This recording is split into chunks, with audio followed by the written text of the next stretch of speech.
हाँ दोस्तों, तो मैं फिर से दोबारा आपके सामने आया हूँ। और मैं अपने अगले वीडियो में बहुत कुछ आपको बताया था अपने बारे में। तो हमारी बात अभी पूरी नहीं हुई। मैं वही टेंस से फिर से शुरू करना चाहता हूँ कि पहले मैं आपको ये बता देना चाहता हूँ कि समाज में कितना लूट है, कितना ये निर्दय और कितना ये बेरहम समाज है, वो मैं आपको बताना चाहता हूँ। तो बताना मैं ये चाहता हूँ कि मैं जब हॉस्पिटल में गया तो उन्होंने मुझे एडमिट किया। 16,000 रुपया MRI का लिया। 25,000 रुपया ICU का एक दिन का। जनरल बेड का 2,000 रुपया। इनेथीसिया का 35,000 रुपया। ऑपरेशन खाली करने का डॉक्टर का फीस जो है 1,60,000 रुपया। कोई खास बड़ा हॉस्पिटल नहीं था, एक प्राइवेट हॉस्पिटल था। और उस समय कोरोना का दौर चल रहा था। 5,500 रुपया लिया गया कोरोना टेस्टिंग का। अब ये समाज जो कहता है कि गरीबों की मदद करो, और हर धर्म में लिखा रहता है, लोग भाषण भी देते हैं, मौलवी मौलाना पंडित वगैरह पादरी वगैरह सब कोई बोलता भी बहुत है, इनकी मदद करो उनकी मदद करो उनकी मदद करो। मगर मेरे हिसाब से तो यही लगता है कि जितना मजबूर है उसको उतना ही ज़्यादा लूटो। क्योंकि लूटने के लिए वही है मजबूर, जो है जब बीमार पड़ गया तो सबसे ज़्यादा उसी को लूट सकते हैं। जो गरीब है उसी को सबसे ज़्यादा लूट सकते हैं, क्योंकि वो कुछ कर भी नहीं सकता ना। वो पुलिस के पास क्या जाएगा, कानून में कहाँ जाएगा, वहाँ तक जाने की उसकी औकातें नहीं है। जाएगा क्या, वहाँ भी जाएगा तो वो वकील लूटेंगे, पुलिस लूटेगी, कहाँ जाओगे, कहीं जाने का कोई रास्ता नहीं है। मैं जब हॉस्पिटल से दूसरे हॉस्पिटल में एक आदमी बात किया कि आप हमारे पास आ जाइए, और वो है बेंगलोर में शिफा हॉस्पिटल। तो मैंने सुगना में वो जिस हॉस्पिटल में एडमिट था वहाँ से मैं डिस्चार्ज करा दिया। उसका 60,000 रुपया उस समय बनता था, मैं दे दिया। शिफा हॉस्पिटल में मैं चला गया। फिर वहाँ जाने के बाद मुझे चेयर पर वैसे ही मैं लेटा था। 9 किलोमीटर का एम्बुलेंस का चार्ज जो है कितना होना चाहिए, 9 किलोमीटर का चार्ज जो है तो 10,000 से 12,000 रुपया। एक सीमा होती है किसी चीज़ की लूटने की। ना इस पे कभी कोई समाज कुछ बोलने वाला है, ना हमारी सरकार बोलने वाली है। सरकार तो वैसे भी नहीं बोलेगी, वो तो अपने ही दलाली और घुसखोरी और कमीशनबाजी में मगन रहती है। वो अपने सेटिंग में लगे रहते हैं, कहीं पुल गिर जाए कहीं ये गिर जाए, वो उसको कोई फ़र्क वरक नहीं पड़ता। अब जनता मर रहे मरो, उससे उनको सरकार के को तो कोई फ़र्क नहीं पड़ता। फिर उसने, मैं जब शिफा हॉस्पिटल गया तो उसने कहा कि आपका कोरोना टेस्टिंग होगा। उस समय तक अभी हमारा टेस्टिंग वेस्टिंग हुआ नहीं था। तो हम कहे यार टेस्टिंग कर लियो। कहा नहीं नहीं, आप घर जाइए, आपके घर आने के बाद वहाँ पे टेस्टिंग होगा, और फिर मैं जब बुलाऊंगा तब हॉस्पिटल आना। अब मुझे गुस्सा उठा कि भाई मेरी इमरजेंसी प्रॉब्लम है, मैं मरने के कंगार पे हूँ, मुझे इमिडिएटली तत्काल जो है तो सर्जरी कराना है, और तुम बोल रहे हो कि पहले घर जाओ। जब तुमको सर्जरी नहीं करना था तो मेरे को बुलाए क्यों? अब तो मैं एक तो कोविड के दौर में कोई हॉस्पिटल जल्दी एडमिट ले नहीं रहा था, क्योंकि सभी के पास कोई ना कोई प्रॉब्लम था। कहीं डॉक्टर नहीं थे तो कहीं कुछ नहीं था, तो कहीं कुछ नहीं था, तो कहीं कोरोना पेशेंट थे। कहीं बोले कि कोरोना हो गया तो मैं गारंटी नहीं लेता। तरह तरह का जो भी बात बोलना पड़ा बोले वो। अब मैं जब वो शिफा हॉस्पिटल में ऐसे बोला तो वहाँ एक डॉक्टर अशरफ था जो उसने मुझे बुलाया था। मैं बेजान उसको गाली बक्का। मैं वो बोल रहा था कि मत गाली बक्को, ये ऐसा है बहुत है, मेरे बच्चों मेरे बीवियों से बोला कि देखो बहुत बुरा बुरा बोल रहे हैं, गाली बक रहे हैं। मगर मैं गालिए नहीं, मैं तुझसे ये बोला कि तेरी औकात हो तो मेरे सामने नहीं, मेरे करीब में आ जा।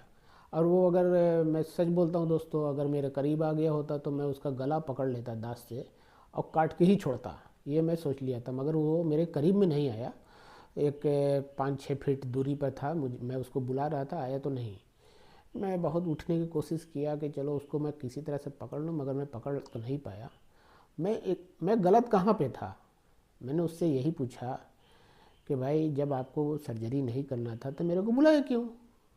तुम 2.5 लाख रुपया बोले, मैं 2.5 लाख रुपया देने पर तैयार हूँ। अब ये नहीं है तो हमारा पर वो खूब इधर से अपना बात किया। फिर खैर मैं वापस से उसी हॉस्पिटल में चला गया जिस हॉस्पिटल में मैं शुरू में था। तो मैं कहना ये चाहता हूँ कि इस पे समाज को ज़रा सोचना तो चाहिए कि कुछ भी लूट लोगे। एक तो इंसान किस कंडीशन में है, कहाँ से वो पैसा लाएगा, किधर से लाएगा, कहाँ है, कुछ भी लूट लोगे। 9 किलोमीटर का 12,000 रुपया एम्बुलेंस का होता है। क्या उसमें 5 स्टार सिस्टम है? क्या उसमें खाना पीना दे रहे हो, लौंडिया वंडिया रखे हो क्या? हैं? क्या दे रहे हो भाई? वो है 12,000 का ले रहे हो। आप जब मेरे से काफ़ी दोस्त यार हमारे बन गए बेंगलोर में, तमाम हॉस्पिटल में हमारे दोस्त यार अब हैं। मकसूद खान हैं हमारे, उनके वजह से मेरा बहुत लोगों से परिचय हो गया। अब ये लोग से जब दोस्ती हुई तो आप इनिथिसिया में 5,000 में करा दूंगा, आईसीयू का मैं 7,000 8,000 में करा दूंगा, सर्जरी जो है तो 50,000 में करा दूंगा, जिसका मैं डबल और तिबल दिया हूँ।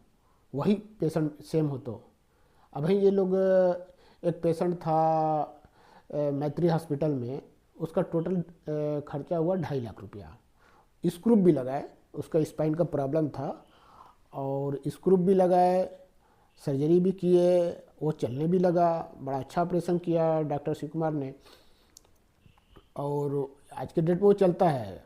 सर्जरी उसका किए एक यहाँ से मैं समझता हूँ कि 4 महीना हुआ है, जो मेरे बहुत सारे लोग को मालूम भी है ये बात कि हाँ। और वो आज के डेट में वो चल भी रहा है। उसके बावजूद 2.5 लाख रुपया ये लोग अमाउंट बनाए और उससे लिए भी।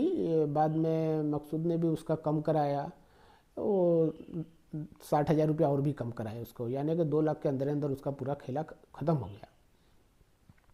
और वो उसका यूरिन मोशन भी कंट्रोल, और वो चल भी रहा है, बहुत अच्छा चल रहा है। घुटना उठना सब लाख होता है, वॉकर लेके चलता है। तो मेरा कहने का मतलब ये है कि लूटने की भी एक सीमा होती है। इस पे अगर ध्यान नहीं दिया तो गरीब आदमी कैसे मर जाएगा, ऐसे कंडीशन में लोग कहाँ से ट्रीटमेंट कराएगा, कैसे इलाज कराएगा। और उस पर ना कोई उस पर ध्यान देने वाला नहीं है। और हम लोग की जो पीड़ा है तो इस पीड़ा के बारे में मैं, इसके दर्द के बारे में मैं पूरा नहीं बताया, आज थोड़ा सा बता देना चाहता हूँ। अब ज़रा सोचिए कि एक लेडीज़ को स्पाइन इंजरी हो गया तो यूरिन मोशन कंट्रोल तो रहता नहीं है। क्या उसकी कंडीशन होगी, ज़रा आप सोच के सोचिए, गौर से सोचिए कि कितनी उसकी पीड़ा होगी। एक लेडीज़ थी, मैं नाम तो नहीं बताऊंगा, इसे हमारे कांटेक्ट में कई लेडीज़ हैं जिसको स्पाइन इंजरी हुआ है और बेचारी बहुत तकलीफ़ में रहती है। वो राजस्थान की थी, छतरी जाति की थी, ये मुझे मालूम है, और एक मेरठ की थी, एक दिल्ली की है, एक बंगाल की है, और एक कोचिंग की है। तो मैं जानता हूँ, नाम नहीं बताऊंगा, आप नाम जान के करोगे भी क्या। राजस्थान वाली जो लेडीज़ थी वो मुझे जब फ़ोन करे तो इतना रो रो के मेरे से कहे कि भैया मैं बर्दाश्त नहीं कर पा रहा हूँ, क्या करूँ। वो रोने, और उसके रोने से मुझे रोवाई आ जाता था। मैं कि क्या बताऊँ यार, क्या मैं तो खुद भी तकलीफ़ में हूँ और इसका मैं तकलीफ़ से कैसे हल करूँ। वो जानती थी कि मैं थोड़ा सा जानकार हूँ, थोड़ा सा ये सब के बारे में जानता हूँ। दूसरा कोई नंबर दिया, मेरे से कांटेक्ट की, तो उसके पैर में जलन, जैसे ये क्या होता है कि 80 वोल्ट से लेकर 40 वोल्ट तक जिसे किसी को करंट लगा दिया जाए, उस टाइप से एनी टाइम करंट मारता है, एनी टाइम। ये नहीं कि आपको थोड़ा कम बढ़ती हो सकता है, मगर करंट अब समझ लीजिए किसी को जैसे लगता है कि वो इलेक्ट्रिक चेयर पर बैठा हुआ है। जो मैं अगले वीडियो में मैं बोला कि मैं, ऐसा लगता है कि मैं एक मर्डर की सज़ा रोज़ पा रहा हूँ, रोज़ एक मर्डर कर रहा हूँ, रोज़ उसकी सज़ा पा रहा हूँ। तो वो एक जलन हो गया। आप ज़रा उसको महसूस करिए। और हमारे डॉक्टरों ने या दुनिया ने इस चीज़ की बहुत बड़ी गलतफहमी पाल दिया लोगों में, और इसको शायद बताया नहीं, क्योंकि हम जैसे लोग के बारे को भी इसके बारे में जानकारी नहीं है थी, ऐसा कि ये ऐसा पेशेंट, ये मैटर ऐसा होता है, यानी कि स्पाइन इंजरी इतना डेंजर, इतना ख़तरनाक बीमारी है कितने ऐसे हैं कि 18 बरस की उम्र में, 17 बरस की उम्र में ऐसे हुआ, और वो आज वो 30 साल 35 साल के ऐसे हो गए। किसी का 10 साल है, किसी का 15 साल है। एक अयोध्या से है, पटेल करके है वो, उसका भी बेचारे का, हाँ, आज इतना उम्र हो गया उसका, 12 साल टोटल हो गया, 12 साल 13 साल हो गया। अब समझ लो कि ना वो शादी कर सकता है, ना उसका देखने वाला कोई, ना भालने वाला, बस किसी के सहारे अगर कुछ रोटी मिल गया खा लिया, उसी तरह से पीड़ा में जीवन जी रहा है। इसीलिए मैं सरकार से कहना चाहता हूँ और बाकी लोग से करना चाहता हूँ कि आप ज़्यादा से ज़्यादा ऐसे लोगों का हेल्प करिए और इनके लिए एक अलग सोच बनाइए, क्योंकि ये कोई मामूली बीमारी नहीं है, मुझे खुद नहीं मालूम था। दूसरी बात कि एक आदमी शादीशुदा है, उसका सेक्स लेवल भी हमेशा के लिए ख़त्म हो चुका है, और वो अभी सही था, अब कुछ नहीं करने लायक है, तो उसके जीवन में बचा क्या है? एक पीड़ा झेलने के सिवा, एक दर्द झेलने के सिवा उसके पास कुछ बचा नहीं है। अगर लोग कहता है कि दान करना है, पुण्य करना है, ये करना, मैं ये नहीं कि मैं ऐसे हूँ इसलिए ऐसा बोल रहा हूँ। अगर ऐसे लोगों का अगर साथ कोई नहीं दिया तो फिर मैं नहीं समझता हूँ कि ये धर्म का बात करना चाहिए, इंसानियत की बात करना चाहिए, दान पुण्य की बात करना चाहिए। किसी भूखे को रोटी देने का बोला जाता है, हर एक धर्म में है। तो ये तो बहुत मजबूर हैं, इतने मजबूर हैं कि आप उसकी कल्पना नहीं कर सकते, सोच भी नहीं सकते हैं कि कितने मजबूर हैं, कितने परेशान हैं। उनका आंसू आप नहीं देख पाएंगे। कभी मिल के देखिए सामने, आप फीलिंग कीजिए, आपको कोई करंट सटा दे, आप झंझना जाओगे कि अरे कितने। और वो 24 घंटा वो करंट झेलते हैं। पेट में अगर दर्द होगा, जैसे मेरे है, पेट में दर्द रहा 4 साल हो गया, आज तक ख़त्म नहीं हुआ। बहुत ट्रीटमेंट कराया, आयुर्वेदिक कराया, हॉस्पिटल में भी गया, उधर भी किया, मगर ख़त्म नहीं हुआ। अब बेचारा ज़्यादा खा भी नहीं सकता। अब हालत ये है, मैं अपने बारे में थोड़ा सा वो बता दूँ। अब मुझे बेंगलोर जाना था, अपने लड़की का एडमिशन कराना था, तो मैं गया। तो शाम को 5 बजे मैं खाना खाया, उसके बाद 7 बजे की ट्रेन थी। रात भर मैं सुबह 7 बजे 7:30 बजे बेंगलोर पहुंचा। पूरा दिन भर रहा वहाँ पे, एडमिशन हो गया। फिर रात को 9:30 बजे मैं उधर से वापस आया। तो हालत ये थी कि मैं घर से खा के गया तो घर ही आके खाना खाया, डर के मारे कि रास्ते में लैट्रिन ना हो जाए, बाथरूम वगैरह का डर के मारे में, इसके डर के मारे खाना नहीं खाया। अब समझिए कि क्या मजाक समझते हैं यार। घर से मैं गया, एक रात का रास्ता वहाँ जाते समय है, यहाँ से करीब 400 किलोमीटर है मंगलूर से बेंगलोर। फिर वहाँ दिन भर रहना, फिर वहाँ से रात भर ट्रेन पर बैठे रहना, फिर घर पे आके खाना खाना। ज़रा सोचो कितना बड़ी प्रॉब्लम है। भूख भी थी, काफ़ी भूख थी। ऐसा नहीं कि भूख नहीं था, मन कर रहा था कि कहीं खा लूँ, कहीं खा लूँ। लड़का मेरा साथ में था, उसने रेलवे स्टेशन से एक प्लेट खाना लिया, मगर मैं थोड़ा सा 2 नवाला खा के हम कहा नहीं नहीं नहीं, हम नहीं खाएंगे, क्योंकि रास्ते में ये बाथरूम वगैरह ये सब कौन झेलेगा। चलो यूरिन का मैटर है तो बैग लगा रहता है, उसमें भर गया तो किधर भी फेंक लेंगे या उससे फेंकवा लेंगे, मगर लैट्रिन का प्रॉब्लम एक बुरा होता है। तो आप इसी से अंदाज़ा लगाइए कितना ज़्यादा पीड़ा है। अगर इतने पीड़ित पीड़ित को अगर समाज साथ नहीं दिया और उनको अलग ढंग से नहीं देखा, और ख़ास करके लेडीज़ को, गरीब को। अब एक और लड़का है, बेचारा 20 साल का लड़का है, उसका बाप है, बुढ़ा बाप है, करीब 50 साल का, 55 साल का उसका उम्र है। उसकी 3 बहन हैं, वो अकेले एक ही लड़का है। अब बताओ उसके, वो खाएगा क्या, कमाएगा क्या, रहने वाला मऊ का है। अब ऐसे लोगों के बारे में क्या सोचा जाए। उसका बाप कब तक कमाएगा, और वो 3 बेटियां हैं उसकी, कैसे शादी होगा, कैसे पढ़ाई होगा, कैसे घर का खर्चा चलेगा, कैसे खाते होंगे। हर आदमी भीख नहीं मांग सकता, हर आदमी भिखारी नहीं होता है। उनकी अलग प्रजाति होती है, वो तो उनके पास करोड़ों रहेगा तो भी भीख मांग लेंगे, मगर जो गैरतमंद इंसान हैं उनके पास खाने को नहीं रहेगा तो भी भीख नहीं मांग सकते।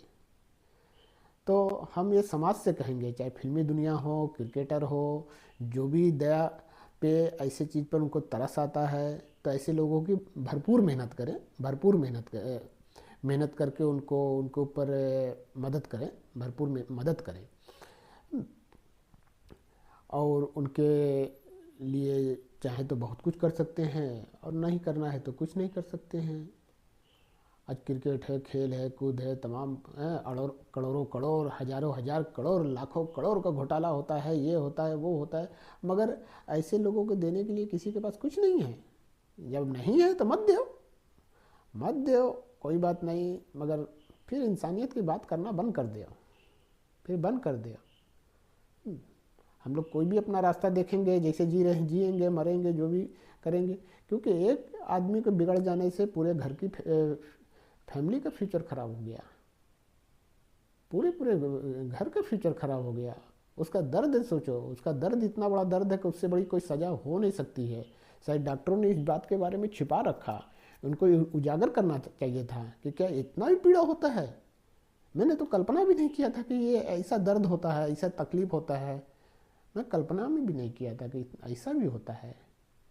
अब पैर टाइटनेस रहेगा, बैठे बैठे आप गिर जाओगे, कुछ तो ऐसे हैं कि बैठ नहीं सकते। अब जिसको सर्वाइकल हो गया है, अब सर्वाइकल क्या होता है, जो गर्दन के ऊपर सी लेवल होता है, उसके नीचे डी लेवल होता है, उसके नीचे एल लेवल होता है, उसके नीचे एस लेवल होता है।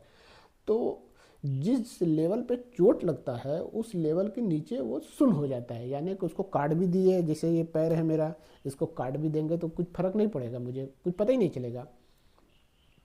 अब किसी का सी लेवल है, सी लेवल अब अगर यहाँ से हो गया तो समझ लीजिए उसके मुंह से बोली भी नहीं निकलेगा, टेढ़ा मेढ़ा करके ऐसे बोलता है, आवाज़ धीरे धीरे बाद में सही हो भी जाता मगर उतना सही नहीं होता है, और हाथ भी काम नहीं करता, इस ढंग का ऐसे टाइप का हाथ हो जाता है। मेरा तो मान ली डी लेवल है तो वो डी लेवल यहाँ आता है, तो मेरा उसके नीचे का पोजीशन काम नहीं करता है, तो मेरा हाथ तो सही है। अब किसी का सर्वाइकल भी है। अब सोचिए, अगर समाज अगर ये सोच लेगी, जिस दिन इस पीड़ा को समझ लेगी तो समझ लीजिए कि इससे बड़ा आप दान नहीं कर सकते हैं, क्योंकि इससे ज़्यादा कोई मजबूर और इससे ज़्यादा कुछ नहीं है। भले ही वो पैसा वाला है तो भी छोड़िए, पैसे का सब खाली मैटर नहीं है, पैसा तो उसके लिए चाहिए जो बेचारा मोहताज है, जो परेशान है, उसको चाहिए। मगर जीवन बहुत कठिन है ऐसे लोगों का। उसने मरने से पहले, गुनाह करने से पहले नर्क देख लिया। आप नर्क देखोगे कि नहीं देखोगे, किसी के पास नर्क का, स्वर्ग का सबूत है नहीं है, देखा नहीं देखा, मगर हम लोग ये जानते हैं कि मैंने मरने से पहले नर्क में चले गए। इससे ज़्यादा नर्क में क्या तकलीफ़ होगी। जलन भी है, घुटन भी है, भूख भी है, खा नहीं सकते, नींद भी है, सो नहीं सकते, चेयर है, बैठ नहीं सकते, कहीं जा नहीं सकते, कहीं आ नहीं सकते, किसी से मिल नहीं सकते, क्या करेंगे। अब कौन सा, किसी के पास है उदाहरण तो बता दे कि इससे भी ज़्यादा कोई पीड़ा होता है समाज में। और हमारे बड़े बड़े डॉक्टर सिर्फ पैसे कमाने के चक्कर में लगे रह गए, सही ढंग से बताया भी नहीं समाज को कि नहीं ये बीमारी इतनी ज़्यादा बहुत दर्दनाक होती है। आपको बताना चाहिए था, बताना चाहिए था, समाज को इसको जानकारी होना चाहिए था, क्योंकि हमें भी नहीं था कि ऐसा होता है। मैं तो ये सोचा कि चलो 4 महीना, 5 महीना, 6 महीना इलाज कराएंगे, ठीक हो जाएंगे। अगर कुछ होना ही नहीं था तो मैं क्यों इतना पैसा खर्चा कर दिया। 2500 लाख रुपया खर्चा हो गया। फिर मैं बेंगलोर से मंगलूर आया, आयुर्वेदिक हॉस्पिटल सोच के कि केरल में चल के इलाज कराएंगे, वहाँ से ठीक हो जाएंगे। खाली मैं खाना बदोश के तरह इधर उधर एक आवारा बादल की तरह भटकता रहा, इलाज कराता रहा, पैसा खर्चा करता रहा, मगर कुछ फ़र्क नहीं पड़ा, कुछ फ़र्क नहीं पड़ा। और रहा इलाज का, ट्रीटमेंट का सवाल, तो डॉक्टर क्या ट्रीटमेंट करेंगे। एक के शुगर नहीं ख़त्म कर पाते हो, एक के किसी को हाई बीपी लो बीपी का प्रॉब्लम हो गया तो जीवन भर टेबलेट खाता है, एक के माइंड माइग्रेन हो गया उसको नहीं ख़त्म कर पाते हो, तो ये स्पाइन क्या ख़त्म कर पाओगे यार। ज़्यादा बकचोदी मत पे लो, क्या ख़त्म करोगे। अगर ख़त्म करना है तो पैर में जो जलन होता है, जो करंट मारता है, उसको खाली ख़त्म करके दिखा दो, पहले उसको ख़त्म करके दिखा दो, छोटा छोटा काम करके दिखा दो, यूरिन मोशन का कंट्रोल लिया के दिखा दो। इतना लिया होगा तो चला भी देंगे कि। अब इसके बाद मैं यहाँ से इसे वीडियो में ख़त्म करता हूँ। अगले वीडियो में मैं आपको इसके कुछ स्टेटमेंट के बारे में बताऊंगा, और ख़ास करके स्टेम सेल कि स्टेम सेल का क्या मैटर है, वो पूरे वर्ल्ड में है, इससे स्पाइन में उसको दिया जाता है, और वो कितना कारगर है, कितना लाभदायक है, कितने फ़ायदेमंद है, मैं अपने अगले वीडियो में आपको बताऊंगा। तो आज के लिए बस इतना काफ़ी है, फिर मिलते हैं अगले वीडियो में।